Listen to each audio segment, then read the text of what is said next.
Nous aimerions tous qu'elle ne voie pas le jour, car elle est sournoise, incontrôlable, et elle a de multiples visages et une intensité qui peut être comparable à des montagnes russes. Elle, c'est la crise. Bonjour, je suis Jean-Jacques Richard et aujourd'hui nous allons parler du plan de crise.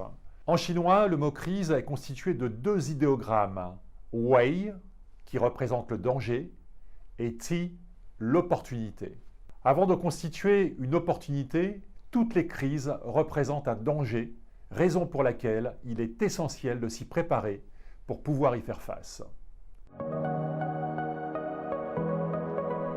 Avoir un plan de crise, c'est déjà être conscient qu'il est essentiel d'être en mesure de protéger les actifs de l'entreprise, et par actifs, j'entends les personnes et les biens. Alors oui, toutes les entreprises devraient avoir un plan de crise, étant entendu que les moyens engagés doivent être proportionnels aux risques identifiés et à leurs impacts potentiels et bien entendu à la taille de l'entreprise. Une crise, c'est une rupture brutale avec la normalité qui va engendrer des dysfonctionnements plus ou moins importants et plus ou moins durables. Une crise peut être comparée à une spirale dont la vitesse de rotation sera exponentielle si elle n'est pas stoppée ou à minima contrôlée dans les plus brefs délais.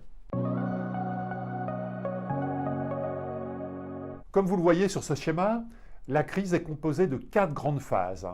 Une phase d'allumage, une phase ascendante, une phase descendante et enfin une phase d'atterrissage. Durant ces 4 phases, la question de la maîtrise de la crise est tout simplement cruciale car il est plus que probable, voire certain, que durant la phase ascendante, vous fassiez face à bien des déboires qui auront des impacts sur vos activités et potentiellement sur l'image de l'entreprise ou de l'institution, mais aussi sur l'image de celles et ceux qui sont aux commandes. De plus, il ne faut pas perdre de vue qu'une crise peut retrouver un élan dans les phases descendantes ou d'atterrissage, au même titre qu'elle peut être endiguée en phase d'allumage. En amont d'une crise, il y a 2 piliers incontournables, à savoir l'anticipation et la préparation. L'anticipation a pour objectif de définir toutes les situations auxquelles pourrait faire face l'entreprise ou l'institution. Et la préparation consiste à mettre en place tous les outils permettant de gérer dans les meilleures conditions des situations non conformes.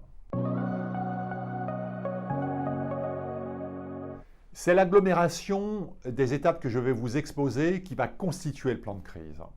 La toute première action consiste à procéder à une analyse de risque. Pour plus d'informations concernant l'analyse de risque, je vous invite à visionner ma vidéo sur cette thématique. Il s'agira aussi, pour chacun des risques dont la criticité est élevée, de définir quelles pourraient être les réponses à apporter en cas de crise.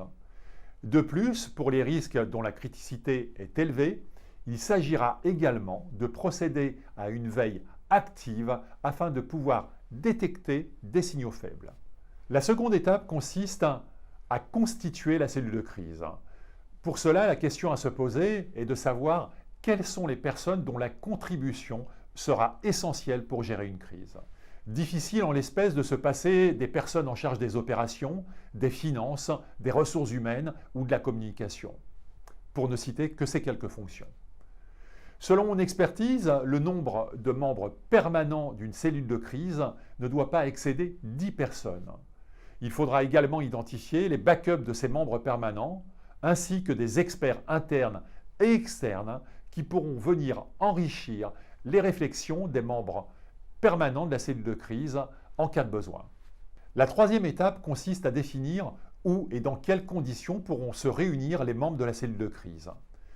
Il faut donc définir au sein de l'entreprise une salle pouvant faire office de salle de crise, mais également définir un lieu externe dans le cas où, pour des raisons variées, la salle de crise serait inaccessible.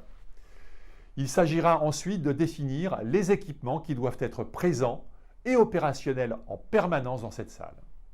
Outre cette salle de crise, et en fonction de la taille de l'entreprise, il sera également utile d'identifier une salle de presse une salle permettant d'accueillir les proches des victimes potentielles, ainsi qu'une salle de repos pour les membres de la cellule de crise. La quatrième étape n'est pas la plus simple, puisqu'il s'agit d'élaborer l'ensemble des outils qui permettront de gérer la crise de la meilleure façon qui soit. Parmi ces outils, l'on trouve des fiches réflexes afin de permettre aux membres de la cellule de crise d'engager immédiatement les actions ad hoc, la main courante, une fiche de point de situation par segment d'activité, une fiche de synthèse qui permettra d'appréhender rapidement la situation, ses conséquences et les actions mises en œuvre, etc.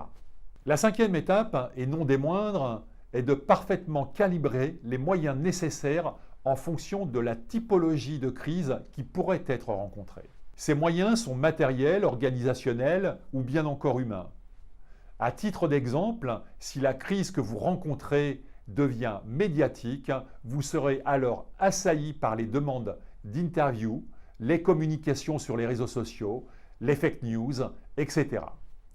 Vous devez donc avoir un dispositif parfaitement calibré afin de pouvoir gérer tous ces aspects en continu et potentiellement 24 heures sur 24. Tous les membres d'une cellule de crise doivent avoir un rôle extrêmement précis dans la gestion des événements. Toutefois, et selon mon expérience, il y a 5 grandes fonctions qui sont stratégiques dans une cellule de crise. Le président de la cellule, qui est celui qui prendra au final toutes les décisions. Le coordinateur de la cellule, qui assure le lien entre le président et les différents membres de la cellule, mais qui s'assure également que chaque membre de la cellule est totalement opérationnel.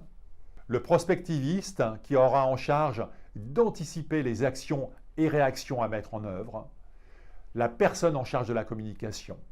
Et enfin, celle en charge du secrétariat et de la logistique. Anticiper une crise est un exercice extrêmement difficile, car vous devez intellectuellement anticiper un événement qui peut vous sembler irréaliste ou improbable au moment de votre réflexion. Nous en avons hélas un triste exemple avec la crise de la Covid-19. N'oubliez pas de vous abonner en appuyant sur ce bouton ou en activant la clochette pour être informé des nouvelles parutions. Si vous souhaitez que j'aborde des thématiques particulières, n'hésitez pas à me le faire savoir dans les commentaires. À bientôt et prenez bien soin de vous.